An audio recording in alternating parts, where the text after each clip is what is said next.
Selamat datang kembali di Bobo di Mobil. Ketemu lagi dengan Alvin dan Lucy, pasangan suami istri overlander beda negara yang lagi belusukan keliling China naik mobil listrik. Hari ini kita mau ajak teman-teman ke salah satu tempat wajib yang mesti banget dikunjungin kalau jalan-jalan ke Nanjing. Ini namanya Memorial Hall of the Victims of Nanjing Massacre by Japanese Invaders. Jadi sempat tahun 1937, hanya dalam waktu 6 minggu aja 300.000 lebih orang China itu dibunuh, diperkosa, dijarah, wah gila deh, pokoknya parah banget. Yang ini juga yang bikin orang-orang China itu nggak terlalu into Japanese. Tapi di Jepang sendiri, kejadian pembantaian besar-besaran ini disebutnya, kamu tahu nggak apa? Nggak tahu. Nanking Jikeng. Jikeng itu adalah accident, kecelakaan, kayak nggak sengaja. Kecil ya. Kayak ya udah accident gitu. Terus catatan sejarahnya juga nggak ada di sana, jadi nggak diajarin ke anak-anak sekolah di Jepang, bukan bagian dari pelajaran sejarah, nggak ada catatan sejarahnya juga, jadi kayak dilupain aja gitu. Tapi China of course karena jadi korban yang nggak mau lah, enak aja kayak numpang lewat gitu, pembantaian, pemerkosaan, pembunuhan, dibikin jadi accident gitu, nggak bisa terima lah. Jadi dibikinlah Memorial Hall di sini untuk mengenang para korbannya, the victims. Kita mau lihat ke sana. Kita mau masuk tunnel di bawahnya Sungai Yangtze. Jadi kita mau masuk terowongan bawah sungai yang panjangnya sekitar 7,5 km, guys. Kita segera masuk ke bawahnya sungai, guys. Yang biru-biru itu udah Sungai Yangtze. Kita udah di dalam sungai. Cukup panjang ya tunnelnya. Sangat. Kemarin kita naik jembatan yang di atas, yang jembatan 2 layer. Yang atasnya buat mobil, bawahnya buat rel kereta. Itu panjangnya 4,5 km.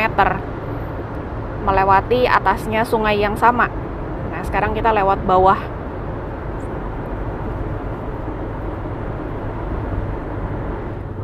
Welcome back on Earth. Jadi kita harus registrasi dulu pakai QR code, dan ternyata registrasi untuk hari ini sudah full. Jadi baru bisa masuk besok ya? Iya. Kita baru bisa register untuk masuk besok.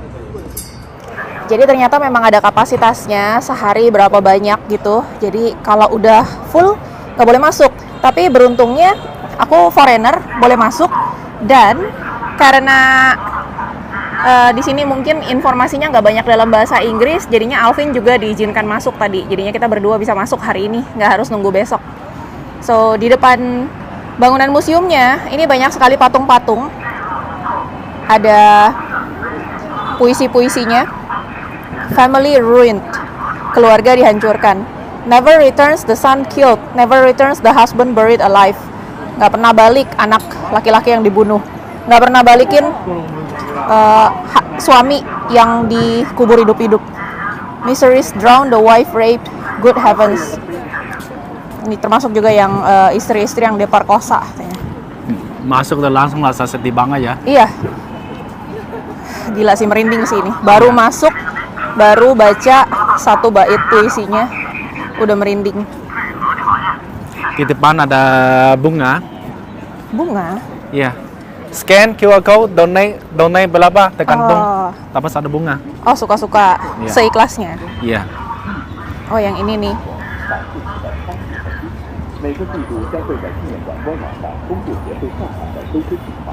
Do you want flower?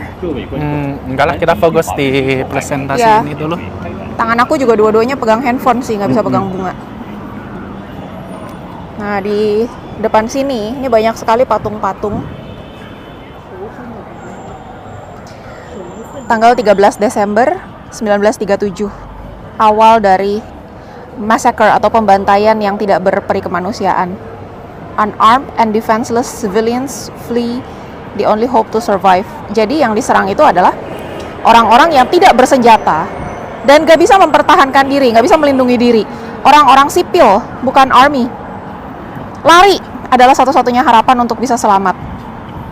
Ini lalinya sangat cepat, baru lali bisa kayak gini loh. Mau jatuh ini. Iya. Ini ada suami dan istrinya yang udah diperkosa sama tentara Imperial Jepang. How wretched she was, my dear poor wife. The devil rape you. Stab you. We were together even though we died. The helpless struggle of a dying intellectual. Gila, aku merinding, aku gak bisa translate deh. Gila, aku udah merinding banget. Anak-anak yatim piatu. The devil's aircraft bomb again. Pesawat-pesawat penjahat-penjahat itu ngebom lagi. The poor orphans. Anak-anak yatim piatu yang kasihan. Frightened by the vicious laugh of the brutal devils. Terrified by the corpses piling up in the alley. Have lapsed into numbness. Udah ngeliat mayat-mayat di mana-mana. Dan ketawa jahatnya setan-setan itu. Ngeliat, gila ya, mayat-mayat bertumpuk-tumpuk di jalanan. Gimana ya perasaannya anak-anak pada saat itu? Ini ada ibu menggendong bayinya. Run! The devils are coming! Lari! Setan-setan itu datang. Ada anak laki-laki remaja ngegendong neneknya. Neneknya yang udah meninggal, tapi dia masih gendong. 13-year-old carrying his grandmother who has died in the bombing. Flee, flee, flee. Cuma bisa lari, lari, lari. Gila ya. Kena bom grandmanya. Ini ada laki-laki. Di belakangnya ada nenek-nenek. My dear mother in the 80s. Mama yang udah usianya 80-an. Hurry up. Run away from the devil's bloodbath. Lari cepetan. Lari dari setan yang bikin kota ini jadi bersimbah darah. Jadi ada berbagai macam latar belakang orang-orang di kota ini. Orang-orang sipil. Dari suami, istri, anak-anak, remaja, orang tua, semua cuma flee, flee, flee, lari, lari, lari. Kayak udah hopeless banget. Never will a sanctified soul bear the humiliation of the devils. Only to die, only to die. Only death can wipe off the stain. Cuma kematian yang bisa ngebersihin noda luka yang tersisa ini. Ini rape ya. Ini wanita yang sudah diperkosa. Gila sih ini. Ada anak bayi yang masih nyusu, padahal mamahnya udah meninggal ini. Frigidity and horror have frozen this crying baby. Poor thing, not knowing mom has been killed. Dia nggak tahu mamanya udah dibunuh. Blood, milk, and tears have frozen, never melting.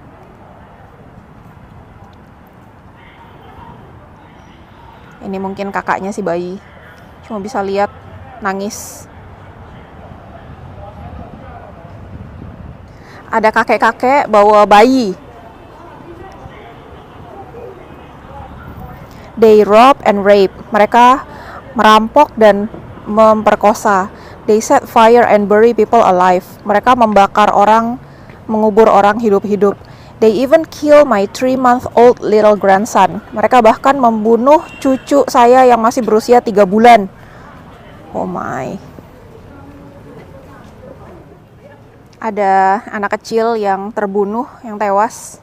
Dan matanya ditutup sama orang tua ini. Close your eyes. Rest in peace. You innocent soul. You poor boy. Anak laki-laki yang kasihan, nggak salah apa-apa, rest in peace lah. Suasananya ini memang menyedihkan banget, dari patung-patungnya, warna-warna yang digunakan di sini, dan kebetulan juga cuacanya lagi mendung-mendung kelabu. Ini bisa dibandingin sama waktu aku ngunjungin Museum Nazi, concentration camp salah satunya yang ada di Austria. Itu juga suasananya kayak gini, semenyedihkan itu. Lihat guys suasananya. Nggak ditanam apapun, jadi kering-kering begini. Gila, mana angin yang berhembus dingin-dingin gini, jadi benar-benar bikin merinding. Kita masuk ke ruang exhibitionnya. Ini ada nama-nama korbannya. Semua penjelasan yang ada di museum ini dibuat dalam 3 bahasa. Bahasa Mandarin, bahasa Inggris, dan bahasa Jepang. Kalau menurut orang Jepang, Nanjing Massacre itu hanyalah sebuah propaganda dari China membesar-besarkan masalah. Tapi kalau aku lihat di sini, ini semuanya benar-benar fakta, benar-benar ada foto-fotonya, bahkan ada cuplikan-cuplikan video, juga testimoni dari tangan pertama. Artinya orang-orang yang melihat langsung, mengalami langsung kekejaman Nanjing Massacre pada akhir 1937 sampai awal 1938.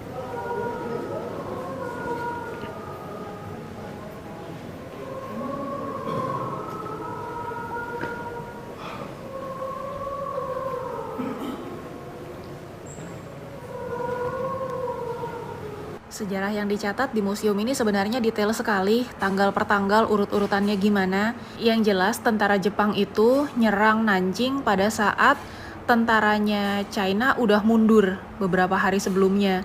Jadi yang diserang itu adalah orang-orang sipil, orang-orang biasa. Sama sekali udah nggak ada perikemanusiaan, kayak dibikinin pertandingan siapa yang bisa ngebunuh lebih dari 100 orang duluan gitu. Jadi kayak balapan, orang ngebunuh sebanyak-banyaknya, udah nggak mikir lagi siapa yang dia bunuh. Sehingga seluruh jalanan, sungai itu isinya mayat semua. Mereka juga haus perempuan banget, jadi ketemu perempuan diperkosa. Bahkan ketemu satu perempuan itu bisa dipakai sama banyak tentara sekaligus. Diundi dulu siapa yang menang, dia bisa pakai duluan. Ketemu orang hamil juga sama, dan abis dipakai, bukannya udah dilepas gitu aja, dimutilasi, dipotong, ditikam, bener-bener deh. Kalau ketemunya yang cowok-cowok, dibakar hidup-hidup, jadi dikumpulin, diikat, dibakar hidup-hidup. Abis itu mayatnya dibuang ke sungai. Yang mau lari cari selamat ke sungai, didor. Nah ini ada foto-fotonya orang-orang yang udah jadi mayat, udah ditumpuk-tumpuk aja di tanah. Ini sekelompok tentara Jepang yang dengan arogan dan dengan bangganya berdiri di atas tumpukan mayat, foto kemenangan mereka. Saat itu hanya dalam waktu 6 minggu aja, kota Nanjing semuanya penuh mayat. Bayangin, lebih dari 300.000 nyawa yang kebanyakan adalah orang sipil yang gak bisa bela diri. Ini di tengah rame banget, orang-orang pada ngeliatin ke bawah. Di bawah itu ada tanah, dan ada fosil-fosil tengkorak dan tulang belulang orang-orang yang terkubur di sana.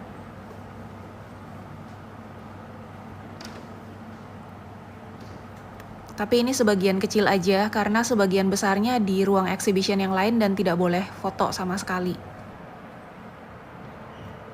Dengan segini banyaknya bukti-bukti, kalau ini dibilang propaganda doang sih, kayaknya keterlaluan sih. Kalau datang sendiri baru bisa ngerasain sih. Ini aku udah nggak bisa ungkapin dengan kata-kata deh betapa sadis dan kejamnya. Ini banyak banget spesimen-spesimen tanah, masing-masing perwakilan tanah dari daerah tertentu. Misalnya ini dari Chiangtung Gate, ada 10.000 orang China yang dibunuh sama tentara Jepang. Yang ini dari Xiaquan Power Station, juga masing-masing mewakili puluhan ribu orang China yang dibunuh oleh tentara Jepang. Nah ini ada testimoni dari survivor, orang yang selamat. Dia ngeliat bayi yang lagi menghisap air susu ibunya, tapi dua-duanya frozen, dua-duanya udah membeku, seperti yang diilustrasi di patung di depan. Jadi patung-patung yang di depan itu ternyata dibuat berdasarkan testimoni, berdasarkan kisah nyata. Juga ada testimoni dari ibu hamil yang dibacok sampai 30 kali dan sampai bayinya di dalam perutnya itu meninggal. Bahkan ada testimoni dari tentara Jepangnya sendiri. Tiap hari katanya mereka itu nembak-nembakin dan nusuk orang, terus buangin mayatnya ke sungai satu demi satu. Dan meskipun begitu banyak berita dan exposure dari internasional mengenai kasus ini, tetap aja petinggi-petinggi Jepang menutup-nutupi kekejaman ini. Untungnya di saat itu ada beberapa orang Western yang mereka bisa ngambil foto dan video.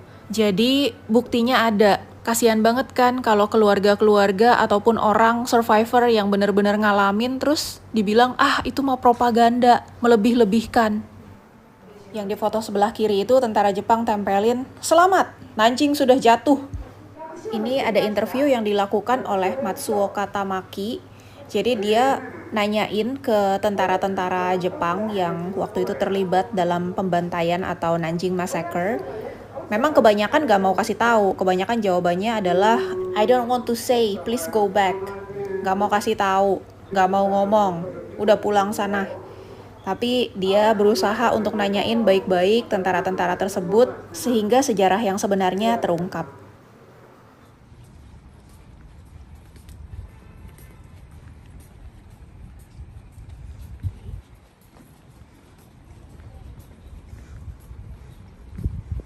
Konten ini sama sekali tidak ada kepentingan politik. Lucy dan Alvin juga bukanlah pemuja salah satu negara tertentu, tapi dari kunjungan ke museum ini kita mempelajari sejarah, dan dari sini kita belajar pentingnya untuk tidak merasa bahwa ras kita lebih unggul daripada ras lain sehingga kita bebas memperlakukan ras lain semena-mena. Selain itu, belajar juga kita harus tahu membedakan mana yang benar, mana yang salah. Bukan hanya karena perintah atasan atau kalau di militer perintah jenderalnya bunuh, terus berarti semuanya dibunuh, ikutin aja plok-plok. Karena pasti yang ngebunuh itu juga aku rasa mereka pasti punya trauma setelah mereka membunuh begitu banyak orang. Apalah artinya semua kemenangan itu kalau mereka pada akhirnya malam juga nggak bisa tidur karena dihantui perasaan bersalah. Dan reminder buat aku pribadi juga kita tidak bisa menjudge orang-orang di suatu kota. Kayak pertama aku masuk aku ngerasa ini kota kok vibes-nya nggak enak banget sih. Kok orang-orangnya pada murung-murung banget sih. Kok begini amat, kayak nggak ada keceriaan, nggak ada kehidupan gimana sama sekali. Ya gimana mau bahagia, ini tanah yang diinjak sama mereka semua itu, ini tanah semuanya darah. So kalau kita nggak tahu apa yang pernah dialami orang-orang lain, ya nggak usah judge. Just be nice to everybody, never insult anyone. Ini juga reminder buat semua netizen Indonesia, karena banyak yang suka komen lumayan pedes-pedes, lumayan nyakitin. Kita nggak pernah tahu apa yang orang lain rasakan. Jadi, if you cannot say something positive, then you better be silent. Selesai dari museum, kita lewatin lagi Yangtze River Tunnel, terowongan sepanjang 7,5 km melintasi bawah sungai. Di tunnel ini juga kami mau ngucapin terima kasih udah nonton video ini sampai selesai. Sampai jumpa di perjalanan kita yang berikutnya. Jika teman-teman ingin support perjalanan ini, bisa melalui link PayPal ataupun Buy Me a Coffee di kotak deskripsi. Terima kasih sebelumnya dan sampai jumpa besok. Bye-bye.